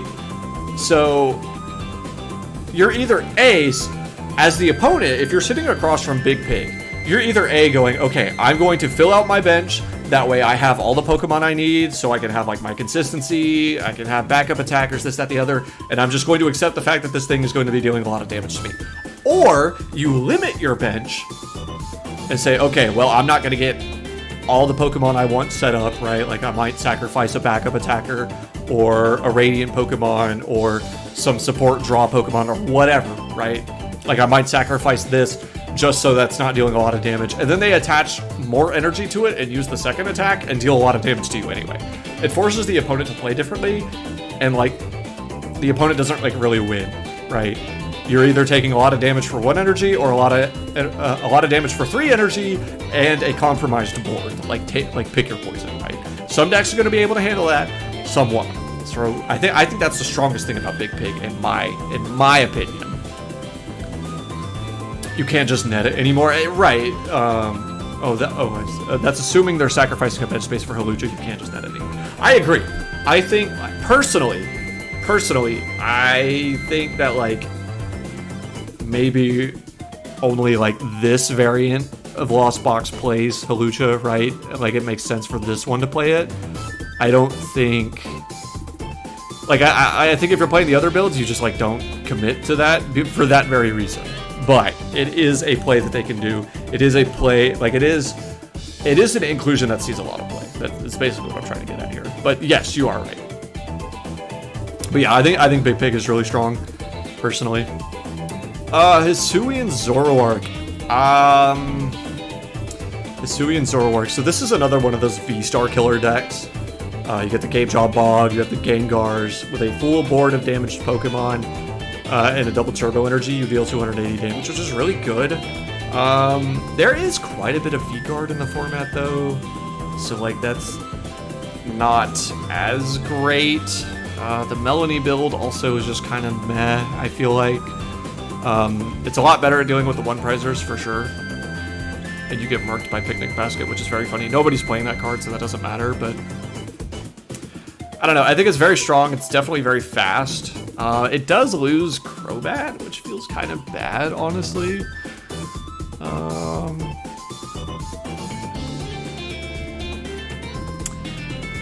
I think it's fine. Like, it just kind of like goes fast, and if it gets the damage, then it's going to be taking a lot of knockouts. But it has always struggled with Lost Zone decks, and Mew can run it over pretty easily. It's also not a fan of Judge Path. Well, actually, I think it can deal with it fine because they've adapted to just playing like with Bibarel now that they don't have like Crobat and stuff like that. And of course, they do still have the V-Star power, so as long as they can bump Path. And ideally, you probably play like 3 or 4 Gatejaw Bog, right? Because it's such an important stadium for the deck. But, like, you're also coming in damaged and making it easier for your opponent to KO you with things like Miraidon, Gardevoir.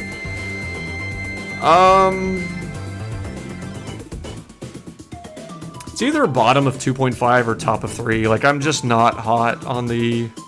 I'm not hot on the Zoroark at all. I don't think it's particularly great. I think we'll leave it at the bottom of tier 2.5. And finally, you know, the big deck, aside from Gardevoir, that I think a lot of people are excited for, is Miraidon EX with Regieleki VMAX.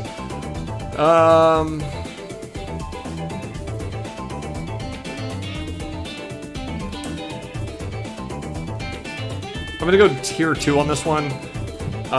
It is definitely a deck that has a ton of pop-off potential, like, this deck, in theory, could, like, attack turn 1 going second, right? Like, that is something that, in theory, could happen. I think the strength of Miraidon Regieleki is that you have a lot of different, like, lines of play in this deck, like a surprisingly deep amount of like different lines of play you can take. So you can go super aggressive, just power up the Miraidons or the Raikou Vs and just like try to take big knockouts. That is an approach you can take. You can take a defensive approach with the Regieleki Vs, establish Lightning Wall to reduce damage by 100, or use the Switching Bolt attack to pivot into Klefki to kind of be very disruptive. You can play like a small Judge Path package in there, as counterintuitive as that sounds.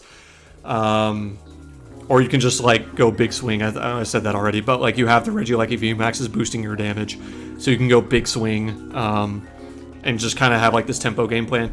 Obviously, that's all going to depend on the matchup, which kind of like strategy you want to take, but it has a lot more going for it than I think like you see on the surface. But what also is hiding beneath the surface is all the different ways you can take advantage of this deck. This deck hates Judge Path because it has no onboard engine, right? Its engine is just like Lugia, it is purely supporter based.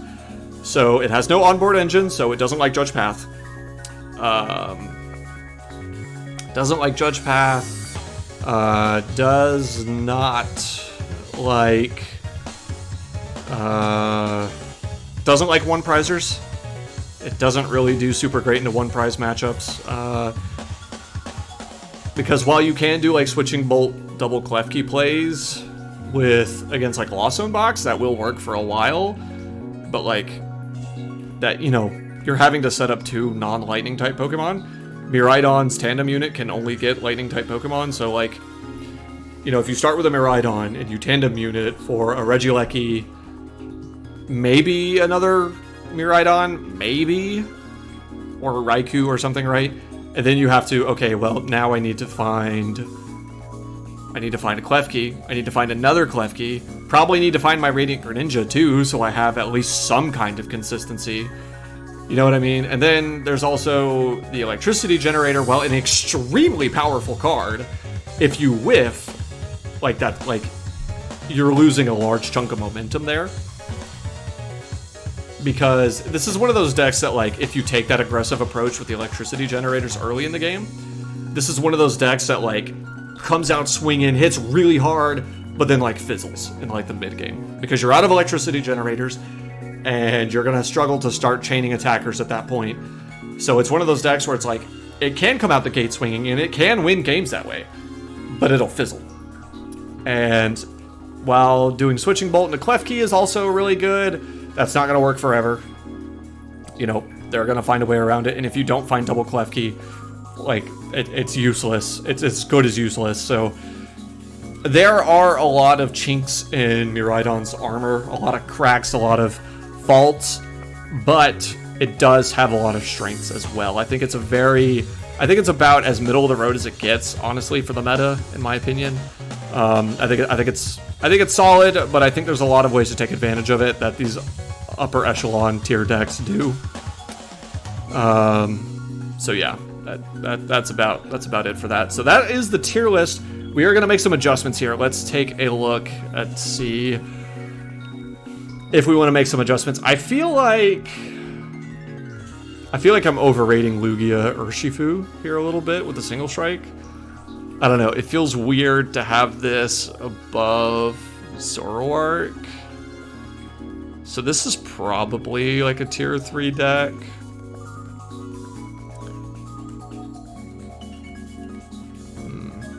Yeah, I think it's like probably like goes like down here.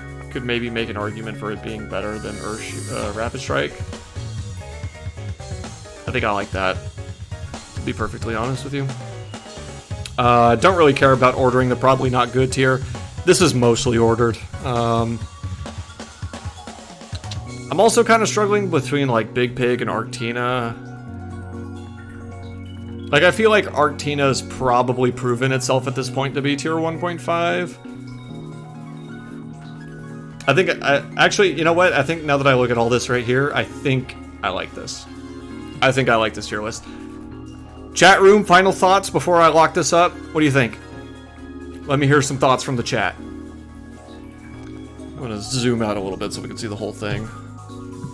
There you go.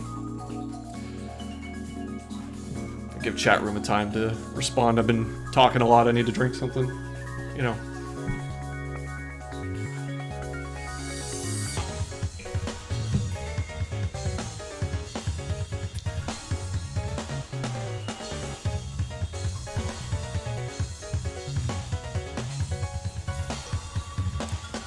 Solid.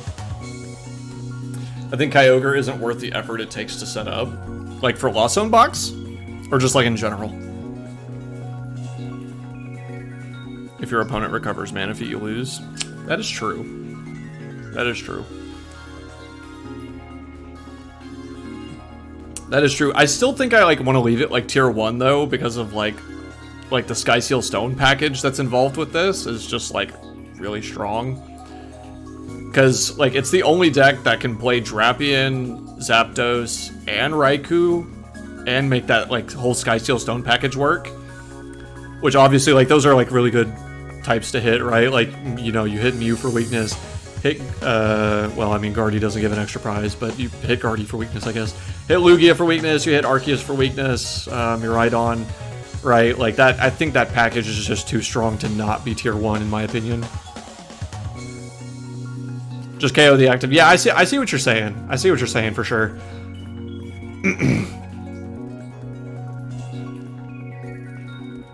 I do think I agree with you on that front. But like I said, I think the Sky Seal Stone package that's involved in this archetype, I think is just too powerful to drop any lower than tier 1, in my opinion.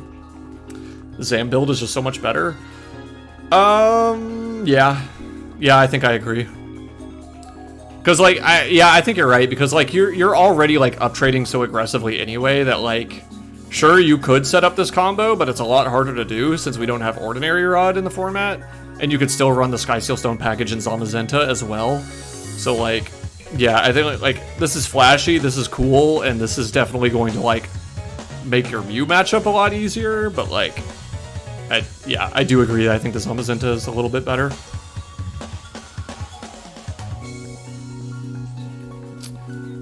What do we think about Lost Zone Goodra? Is this being overhyped, do you think? I don't think so, actually. No, I think it's in a fine spot. Tier 3, I think, is where things get really dicey, but, you know, whatever, I guess.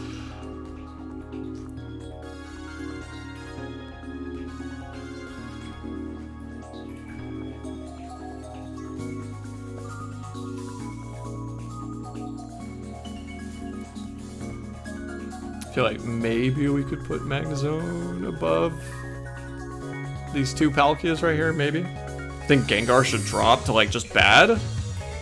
I mean, sure. Like, for me, it's, like, either way, right? Like, it's just, like, meh, you know? Worse than Arcanine. I don't know, probably not, but I don't really care about ordering this tier anymore.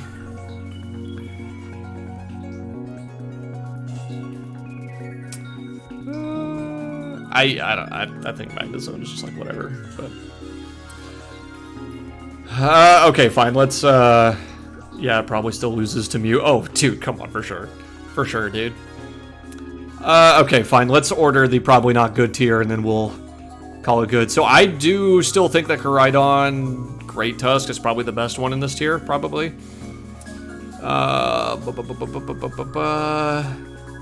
I want to put Arceus-Duraludon lower, but, like, just on merit of it being super beefy, it's fine.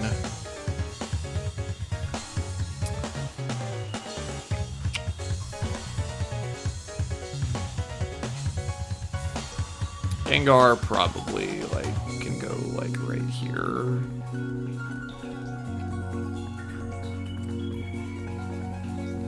Yo, what's up, Dom? You're just coming in at the end of the tier list. We're about to hop into some PTCG Live. We're finalizing the tier list. Then I'm going to take a small break, and then I'll hop into a little bit of PTCG Live to end the night. Probably just do a little bit of ladder. We'll see. Alright, I'm locking it in. This is the tier list.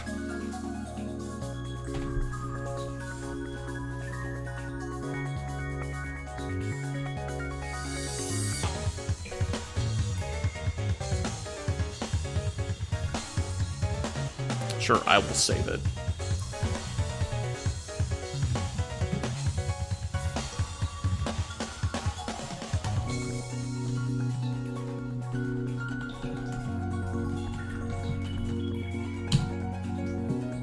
There we go.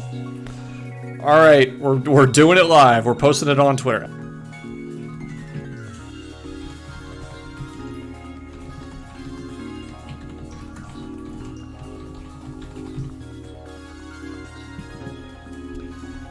I think Koraidon box has potential with upcoming sets. I agree. I agree. That is something we touched on when we were talking about Koraidon, is like, this is just not the format for it.